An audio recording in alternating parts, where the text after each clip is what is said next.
For me, such a young boy was crippling. So, how did it all begin? Because they get litigious. Here it comes. Reopen British markets for American companies.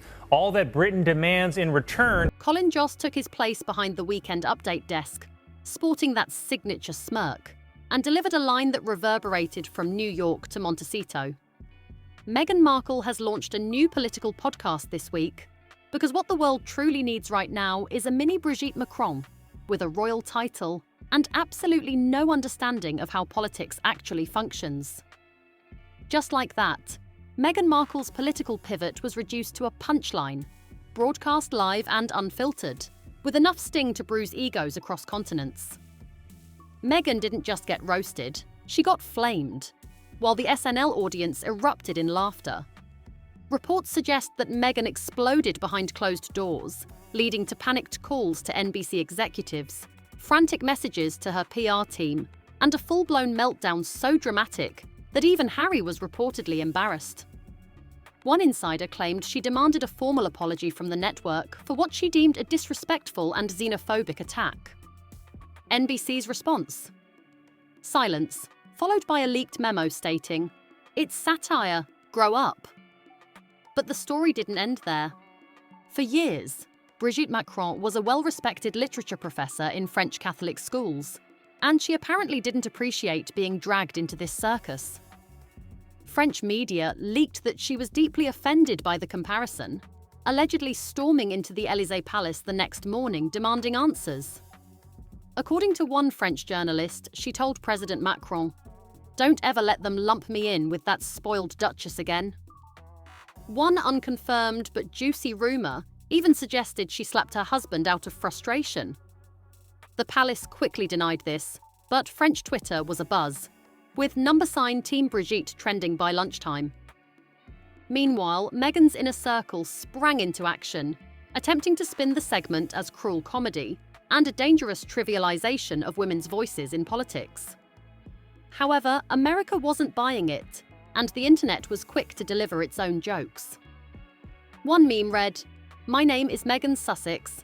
Now call me Meghan Markle one more time, Mindy Kaling."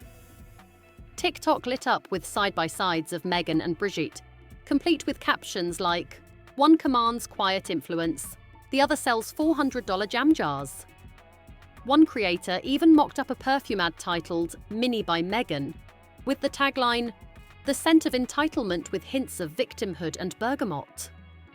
Another edited a fake press conference where Meghan demanded Macron publicly distance herself from the SNL remark.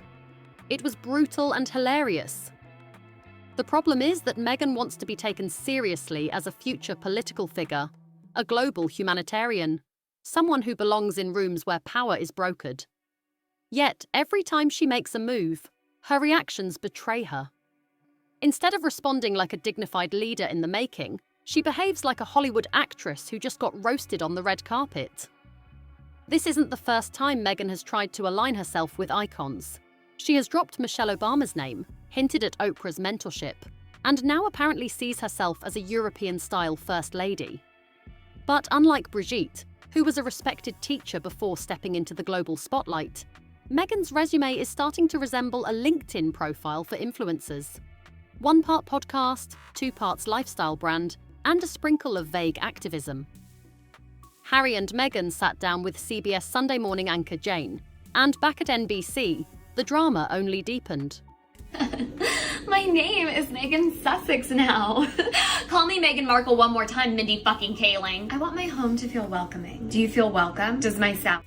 Executives were reportedly blindsided by the intensity of Meghan's response. One network staffer remarked, "She thought we were going to pre-approve jokes with her team. It's Saturday Night Live. That's not how this works." Another added, "Honestly, she just made it worse. If she'd laughed it off, the whole thing would have been forgotten in a day." Instead, the backlash intensified.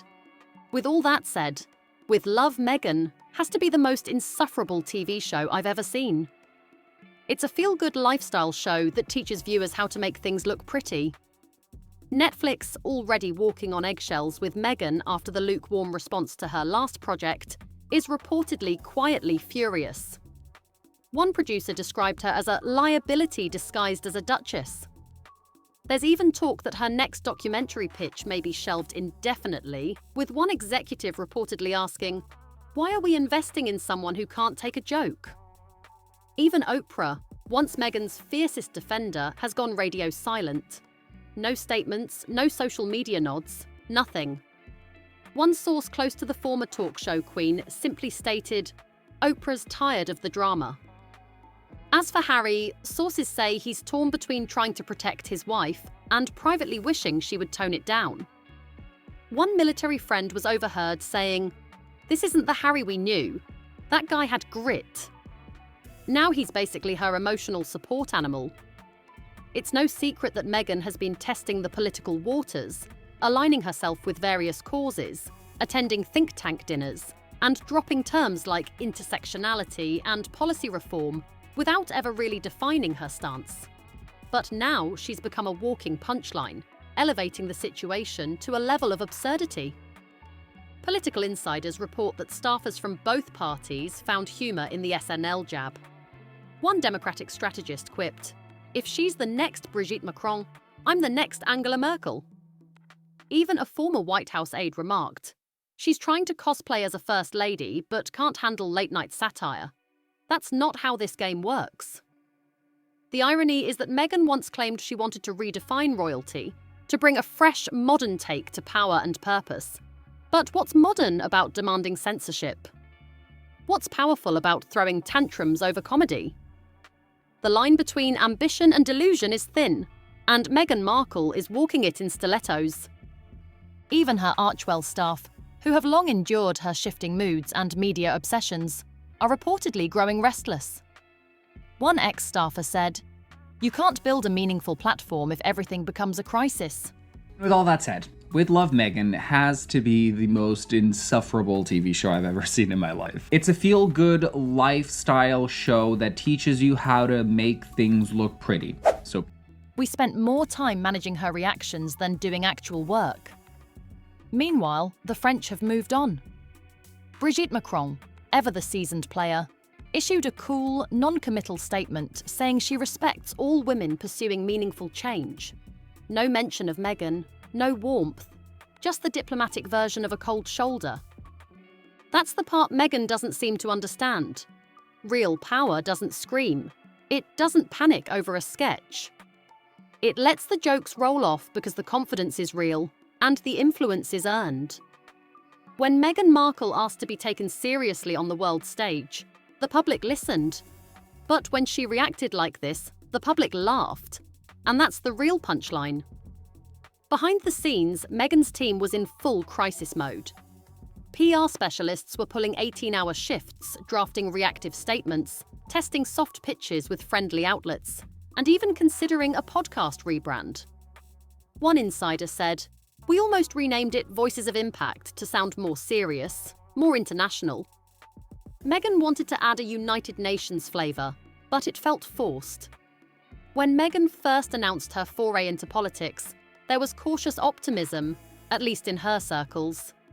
She had access, name recognition, and that elusive royal sheen that still draws eyes. But instead of leveraging it with grace, she's been steamrolling her way into conversations she doesn't understand, armed with buzzwords and hashtags. Now, she's lost the room. Take the political podcast itself. It launched with a big splash, featuring a teaser video in black and white, with Meghan seated in an immaculate studio, claiming the podcast would deconstruct power through the lens of empathy, whatever that means. But within minutes of its release, critics were already calling it a glorified TED Talk with no point, while listeners on social media joked it sounded like a college sophomore's final project. Even the metrics didn't lie. After a huge launch day bolstered by her celebrity name, listenership tanked by episode 3. Spotify executives were reportedly relieved not to be footing the bill this time, with one source saying, "We dodged another word salad disaster." Meanwhile, across the pond, British media was having a field day. The Daily Mail ran 3 stories in one day, one reading, "Meghan's political dreams go up in smoke after SNL skewering." Another cheekily referred to her as the Duchess of Delusion, And in a segment that aired on GB News, a commentator flat out stated, "This woman wants to be Hillary Clinton," without understanding why Hillary Clinton mattered. It was harsh, but not inaccurate. Meghan's critics have long argued that her real issue isn't her ambition, it's her thin skin. Wanting influence isn't a crime. Wanting the spotlight isn't a flaw. But if you're going to play in the political sandbox, you need to take your hits. The fact that a single SNL joke sent her into a PR spiral tells you everything. Meghan's defenders are thinning out fast. Remember the Hollywood elite that once rallied behind her when the royal family drama exploded? Silence. Reese Witherspoon. Crickets. George and Amal Clooney haven't mentioned her in months. Even Serena Williams, her supposed ride or die, posted a cryptic tweet days after the SNL bit aired. Not everyone can handle the heat. Some people just like the kitchen lights. Ouch. It's becoming clear that Meghan isn't being frozen out because she's too bold or too brave. It's because she's exhausting. There's always a scandal, always a complaint, always a new round of outrage that drags everyone into the mud. Eventually, people, especially powerful ones, get tired of being on cleanup duty. As for Harry, he's fading into the background. Friends say he's grown quieter, more withdrawn, increasingly awkward in meetings. One anonymous acquaintance from his Invictus Games days noted he doesn't talk about the military anymore or his causes. It's all Meghan this, Meghan that. He's lost his edge. When the joke aired, Harry wasn't even in the US. He was in London, reportedly trying to rebuild ties with a few family members behind closed doors. And elevating it, surprising people with moments that let them know I was really. Multiple sources suggest he was mortified by Meghan's response. He knew this would make things worse, said one insider. He begged her to let it go. Instead, she drafted a personal email to Lorne Michaels, the executive producer of SNL, in which she allegedly accused the show of weaponizing cultural ignorance and failing to respect the gravity of her platform. The email was, according to sources, extremely long and incredibly self-important. Michaels never responded, but he did reportedly forward it to a few writers, resulting in a follow-up joke in the next week's show. In a surprising twist, Meghan Markle has demanded to host Weekend Update next week, so she can explain why she's the victim. Tune in to watch us all pretend to care. Brutal, but again, she walked right into it. The worst part? Political insiders say she's burned through most of her credibility already. One senior Democratic aide remarked that she thinks proximity to fame equals influence, but the second she tried to join real conversations about policy or foreign affairs, it became obvious she doesn't have the range. She's reportedly reached out to several political strategists for advice on next steps. Some said no, while others charged sky-high consulting fees to keep her at arm's length. One very prominent DC power player told Variety, "She's not being blacklisted, she's just not being taken seriously." Still, Meghan persists. A new initiative is apparently in the works. An international leadership summit for women in global governance hosted by Archwell, featuring a lineup of, well, mostly lifestyle influencers. Not exactly the Council on Foreign Relations. And that's the problem. She talks like a stateswoman but builds like a social media brand. She wants to be taken seriously but can't take satire. She demands respect but doesn't do the work to earn it. Even her fans are starting to question her path. Reddit threads that once defended her now carry headlines like, "Is Meghan Markle too reactionary for politics?" Or, "When does self-importance become self-sabotage?" As for Brigitte Macron, she hasn't mentioned Meghan's name again. Instead, she's doubled down on her education work, appeared at 3 international summits in the past 2 weeks, and is rumoured to be advising the European Commission on youth engagement policy, actual politics. Meanwhile, Meghan's political podcast is trending on Apple Podcasts, but not for the reasons she hoped. It's number 12 on the entertainment satire chart, thanks to thousands of listeners tuning in just to mock it. One viral review stated, If you've ever wondered what it's like to be trapped in an elevator with someone who thinks they invented empathy, give this a listen. Meghan Markle show with Love Meghan. What was that experience like?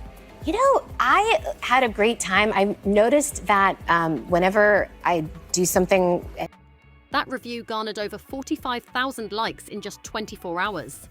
The moral of the story: you can rebrand all you want, you can slap on power suits and call yourself a change maker. But if your first instinct in a crisis is to whine instead of withstand, the public will sniff it out, and the punchlines will write themselves. Now, here's where things get truly ironic. In Meghan's desperate attempt to rebrand herself as a global voice for leadership, she's done the exact opposite. She's become a case study for what not to do when entering politics from a celebrity perch. She wants gravitas but clings to vanity metrics. She speaks in platitudes but recoils at punchlines. While other public figures like Michelle Obama, Amal Clooney, or even Angelina Jolie have quietly built credibility through work and discipline, Meghan is busy emailing SNL and commissioning glossy promo shoots for causes that still lack substance. The backlash isn't just coming from the media or political insiders. It's coming from regular people who feel played. One TikToker broke it down like this. She keeps selling this empowerment thing, but it's all polished monologues and name drops. Where's the grit? Where's the actual impact? That TikTok hit 2 million views in under 48 hours. Even Gen Z, the audience most likely to support her, is checking out. Say what you want about young voters. They can smell inauthenticity from a mile away. They don't want filtered feminism. They want action, receipts, results. And Meghan is giving them none of that. The numbers reflect this reality. Polls conducted after the podcast backlash show her favorability among US voters has dropped 12 points in just 3 weeks. Among Democratic women aged 25 to 44, the very demographic she's targeting, she's now viewed more skeptically than Taylor Swift's exes. That's saying something. Meanwhile, Archewell's internal morale is reportedly at an all-time low. Staff turnover is creeping back up, and insiders describe the work culture as directionless and reactive. One staffer told Page 6, "There's no strategy. Every project is about optics, not outcome. The second it doesn't go perfectly, we're cleaning up a mess. That mess is starting to look permanent." As for Meghan's response to all of this, silence, at least for now. Insiders say she's been advised to go dark for a few weeks, let the noise settle, and emerge with a new plan. But here's the catch. If the old playbook involved soft launches, celebrity cameos, and empty empowerment slogans, the new one better be a full rewrite. The public isn't playing along anymore. The Meghan Markle glow-up worked for a while. It sold books, racked up views, and filled enough headlines to sustain Archewell through its shaky first few years. But now, the narrative is collapsing under the weight of its own performance. Netflix saw that too. The cooking concept was pitched as impact-driven lifestyle, but internal sources told Variety it lacked structure, originality, and most importantly, buzz. Executives feared it would tank harder than Harry and Meghan, which had already lost momentum after the initial royal bombshells dried up. So they pulled the plug, not because they're cruel, but because they're in the business of attention, and Meghan isn't commanding the right kind. In fact, let's talk about the kind of attention she's getting. It's not respect, admiration, or curiosity. It's spectacle. She's become the person people love to critique, not because of who she is, but because of how stubbornly she insists on curating her own myth. She's constantly packaging herself as a misunderstood revolutionary, silenced while never actually listening to the silence around her. Nowhere is that more evident than in the political realm. Meghan's political aspirations, yes, they are real, have been quietly building behind the scenes. Her team has reportedly reached out to Democratic donors, political strategists, and non-profit heads to test the waters. She's spoken to campaign consultants and floated ideas about voter registration, education reform, and reimagining civic engagement. But there's one problem. She doesn't want to do the work. She wants the role without the record, the applause without the argument, the influence without the inconvenience of accountability. Politics doesn't work like that. You can't build a platform on perfectly filtered Instagram posts and hope to survive a single press conference. You can't waltz into Capitol Hill with sound bites and TED Talk inflections and expect people not to ask follow-up questions. Because here's the truth. Meghan is great at messaging, but she's allergic to challenge. Political life is nothing but challenge.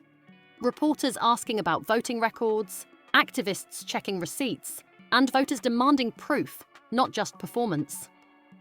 That's why Meghan's political runway is shrinking fast. Not because she's a woman, not because she's biracial, not because she's an outsider, but because she's underestimated the intelligence of her audience. That's the consequence of treating identity like an accessory, of thinking you can walk into a complex cultural landscape, sprinkle in some buzzwords, pose in traditional attire, and expect to be embraced. People aren't looking for speeches. They're looking for sincerity, for consistency, for evidence. And Meghan keeps giving them none of that. Instead, she leans into victimhood. Every critique is labelled misogyny, every cancellation is racism, every mockery is proof that they're trying to silence her. But let's be clear, nobody's silencing Meghan. She has more platforms than most politicians, a massive global audience, endless resources, and a husband who's still technically royal.